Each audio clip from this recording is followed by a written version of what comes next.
Bonjour et bienvenue sur Flash TV. Voici les titres de cette édition de ce jeudi 13 octobre 2011. Ils sont 2365 fous à prendre le départ pour la Diagonale. Départ ce soir de la 19e édition du Grand Raid. Début du marquage des requins et mise en place de balises. La faune indienne à l'honneur à l'hôtel de ville de Saint-Denis. Et puis, sujet sur Madagascar, la gestion sanitaire halieutique. Départ ce soir, donc 22h, du Cap Méchant à Saint-Philippe pour les 2365 raiders.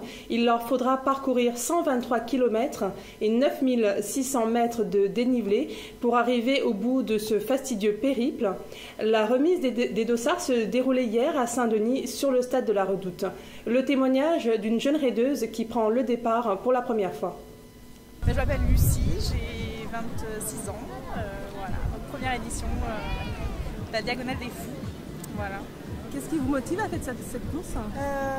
Déjà, c'est de parcourir ces chemins qui sont voilà, sur l'île, qui sont magnifiques. C'est cet esprit un peu de progression en solo, même s'il y a une équipe derrière, il y a des gens qui nous suivent et qui nous supportent. C'est vraiment voilà, cet esprit de progression, de non-stop. Voilà, puis c'est vrai qu'à La Réunion, la Diagonale des Fous, c'est un mythe, quoi. C'est un truc qu'on a envie de faire, quoi. Donc, voilà. Au niveau de votre entraînement, vous avez fait quoi? Ça fait un petit moment que je m'entraîne, que je fais des raids longs, j'ai fait pas mal de raids multisports, des choses comme ça. Et là maintenant ça doit faire un an, je suis partie d'un club d'athlétisme où je suis suivie par un super entraîneur qui m'a vachement aidé à m'entraîner, donc des sorties longues, de la piste, et voilà. Alors 120 et quelques kilomètres, 6000 mètres de dénivelé, ouais. Marcher de nuit, tout ça, ça vous fait pas peur? Si, ça fait peur, ça fait peur. Après on est préparé, je pense que ce qui fait peur c'est s'il y a une grosse part d'inconnu, parce qu'on se sent prêt physiquement, mais c'est pas que les jambes, quoi. Il y a beaucoup de mental aussi, quoi. Donc il faut que les deux suivent, et puis il y a une histoire de jour aussi, quoi. Il faut que ce soit le bon jour et qu'on soit en forme et qu'on se sente bien. Il y a plein de trucs qui rentrent en jeu, le sommeil, tout ça. Donc c'est vrai que voilà, c'est pas mal l'inconnu. C'est pas mal l'inconnu, mais voilà, ça fait envie aussi pour ça aussi, quoi. Il y a un esprit de découverte qui est chouette, quoi. Je voulais savoir, vous allez courir ou marcher? Est-ce que vous allez être seul ou en groupe? Seul. Courir, je pense que notamment sur la première partie, la probabilité de tomber dans l'entonnoir là au début, après Cap Méchant, il va falloir courir. Ouais. Après il faut gérer, quoi. Je pense que les moments où on se sent bien, on peut trottiner, mais ça reste quand même de la marche active, et courir quand on peut, mais sans, voilà, c'est pas de la course à pied. C'est surtout tenir sur du long, quoi. Donc voilà. Vous avez de l'assistance qui vous attend un peu partout? Oui, ouais. J'ai beaucoup de chance. Il y a quelqu'un qui nous suit de près. Voilà, donc ça c'est chouette. Il sera là sur tous les points pour m'aider. Voilà. À la fois, il y a toute une logistique au niveau de la bouffe, au niveau du matériel, se changer, se ravitailler, se faire remonter le moral.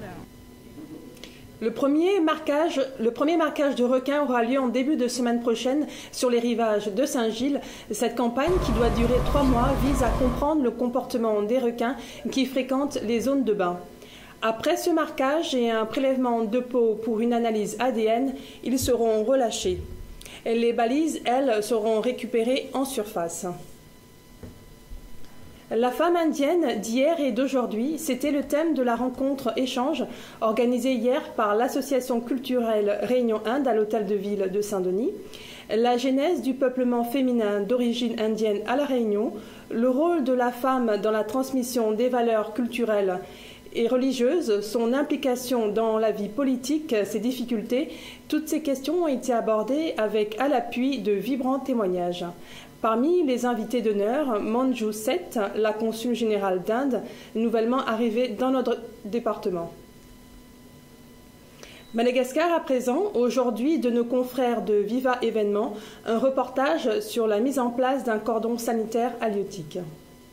Une barrière sanitaire halieutique vue comme étant un renforcement du système de contrôle relatif à l'entrée des divers produits alimentaires en provenance des autres pays ou des restes de produits servant à la consommation de la population locale sera mise en place prochainement au niveau des aéroports et des ports dans tout le territoire malgache, ont souligné ce jour les responsables auprès de l'autorité sanitaire halieutique. Cette mesure a été prise dans le souci de faire face au syndrome des points blancs sur les crevettes en provenance de Mozambique. Cette maladie des crevettes engendra une perte à hauteur de 184 milliards d'ariages pour l'État malgache, sans parler des pertes d'emplois dans plusieurs parties de l'île. Rappelant que dans le pays, 60% des ressources halieutiques font l'objet d'exportation et sont des crevettes, c'est-à-dire 13 034 tonnes sur les 21 740 tonnes exportées. L'autorité malgache, à travers le service vétérinaire de l'État, c'est-à-dire la direction des services vétérinaires et l'autorité sanitaire halieutique, dès que l'alerte a été signifiée au niveau du site web de l'OIE, ont pris les dispositions nécessaires pour que cette barrière sanitaire soit mise en place. Cette barrière sanitaire a été mise en place par le concours de tous les services de l'État, les forces de l'ordre, les douanes, le ministère de Finances à travers ses douaniers, les postes d'inspection aux frontières à travers les vétérinaires de frontières. Donc c'est presque le ministère du Transport à travers l'APMF et au niveau de l'aéroport aussi, comme l'ACM. Donc il y a des mesures très, très restrictives pour que la maladie ne puisse pas arriver dans notre pays. Il faut savoir que l'exportation des crevettes, des produits halieutiques malgaches, a généré presque 306 milliards d'ariars l'année dernière. Et parmi ces 306 milliards, 60% est généré par l'exportation de crevettes. Donc vous savez qu'une fois que la maladie va s'incruster à Madagascar, et ce n'est pas une chose nouvelle, c'est pour cela qu'on met toutes les barrières en place pour que la maladie ne puisse pas sévir à Madagascar. Une fois qu'une maladie arrive dans un pays, on ne peut plus l'éradiquer, on la maîtrise.